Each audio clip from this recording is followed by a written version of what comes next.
Hello दोस्तों, ये एक बहुत ही इम्पोर्टेंट वीडियो होने वाली है जिसमें हम जानेंगे कि कैसे डिविडेंड शेयर होल्डर्स के हाथों में टैक्सेबल होगा, किस रेट से टैक्स देना होगा और कितने डिविडेंड पर टैक्स देना होगा। ये सारी बातें डिस्कस की जाएगी, तो ये वीडियो को आप अंत तक जरूर देखिएगा। नमस्कार दोस्तों, स्वागत है आप सबका अपने ही यूट्यूब चैनल एकोफिन वेल्थ एकेडमी में।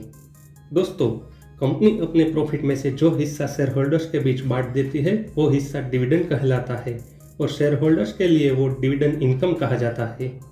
इसी तरह म्यूचुअल फंड्स अपने इन्वेस्टमेंट से जो डिविडेंड रिसीव करते हैं उसे वो अपने यूनिट होल्डर्स को पास ऑन कर देते हैं और यूनिट होल्डर्स के लिए वो डिविडेंड इनकम होता है। सबसे पहले बात करते हैं टैक्सेबिलिटी ऑफ डिविडेंड।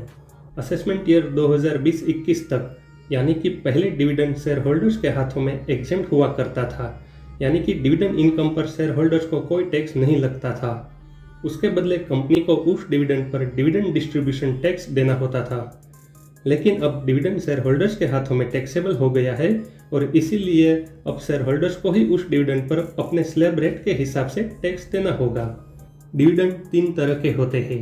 एक होता है डीम्ड डिविडेंड, जो इनकम टैक्स एक्ट की सेक्शन 2 की सबसेक्शन 22 में कवर होता है।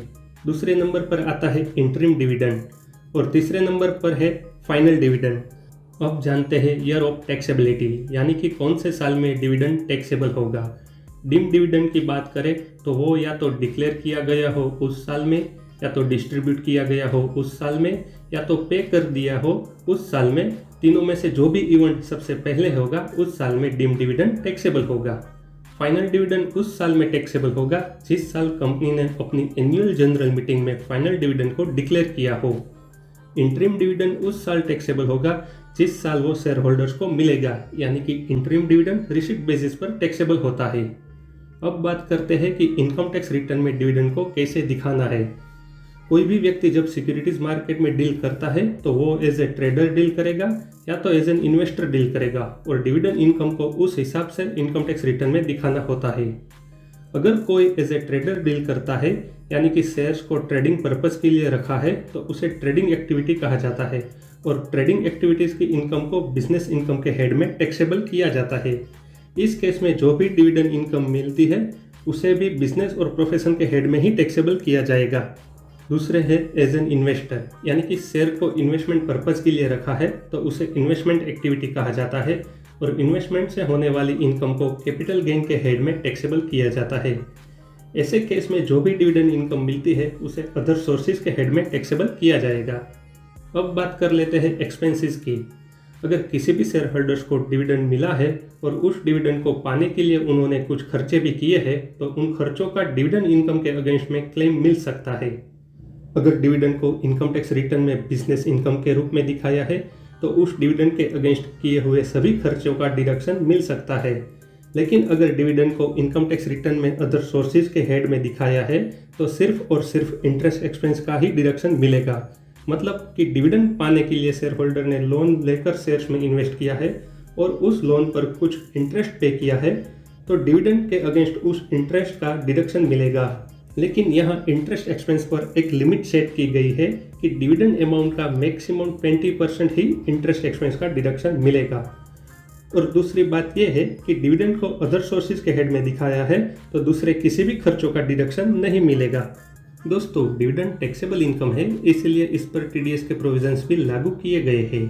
कंपनी जो भी डिविडेंड पे करती है वो शेयर होल्डर्स को मिलता है और शेयर होल्डर्स में दो कैटेगरी होती है, एक है रेसिडेंट शेयर होल्डर्स और एक है नॉन रेसिडेंट शेयर होल्डर्स।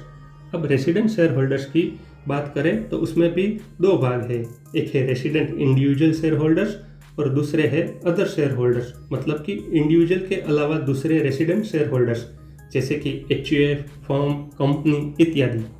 अगर कंपनी ने रेसिडेंट इंडिविजुअल शेयर होल्डर्स को डिविडेंड पे किया है और डिविडेंड अमाउंट 5,000 रुपये तक का ही है तो उस पर कोई टीडीएस नहीं कटेगा। लेकिन अगर कंपनी ने डिविडेंड रेसिडेंट इंडिविजुअल को दिया है और डिविडेंड की अमाउंट 5,000 रुपये से ज़्यादा है और रेसिडेंट इंडिविजुअल ने अपना पेन कंपनी को दिया है तो उस व्यक्ति के पूरे डिविडेंड अमाउंट पर 10% से कंपनी टीडीएस कट करेगी। और अगर रेसिडेंट इंडिविजुअल ने अपना पेन कंपनी को नहीं दिया है या तो गलत पेन दिया है तो कंपनी पूरे डिविडेंड अमाउंट पर 20% से टीडीएस कट करेगी। अब बात करते हैं अदर रेसिडेंट शेयर होल्डर्स की। अगर कंपनी ने रेसिडेंट इंडिविजुअल के अलावा दूसरे किसी भी रेसिडेंट शेयर होल्डर्स को डिविडेंड दिया है तो रेसिडेंट शेयर होल्डर्स के पूरे अमाउंट पर कंपनी 10% से टीडीएस कट करेगी। अगर उस शेयर होल्डर्स ने अपना वैलिड पेन कंपनी को दिया है तो, लेकिन अगर पेन नहीं दिया है या तो गलत पेन दिया है तो कंपनी पूरे डिविडेंड अमाउंट पर 20% से टीडीएस कट करेगी।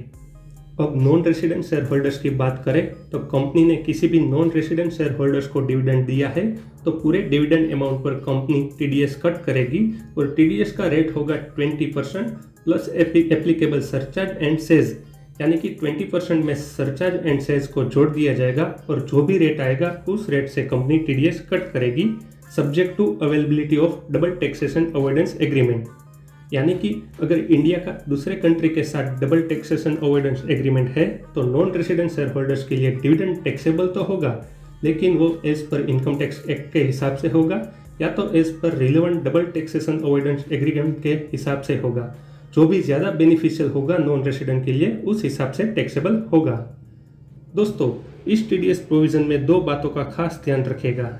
एक है कि डिविडेंड अमाउंट की जो 5,000 रुपये की लिमिट है जिस पर टीडीएस नहीं कटेगा वो सिर्फ और सिर्फ रेसिडेंट इंडिविजुअल शेयर होल्डर्स के लिए ही है और किसी के लिए भी नहीं है। यानी कि इंडिविजुअल के अलावा दूसरे शेयर होल्डर्स को अगर कंपनी 1 रुपया भी डिविडेंड देती है तो उस पर टीडीएस कट किया जाएगा। दूसरी बात यह कि जो 5,000 रुपये की लिमिट है वो पर कंपनी पर पर्सन होती है। तो दोस्तों, आज की वीडियो में हमने डिविडेंड इनकम कैसे टैक्सेबल होती है वो देखा। अगर आपको भी डिविडेंड मिलता है तो ये सारी बातों का जरूर ध्यान रखिएगा। ये वीडियो आपको अच्छी लगी हो तो इसे लाइक और शेयर जरूर कीजिए और इस चैनल को सब्सक्राइब जरूर कीजिए। धन्यवाद।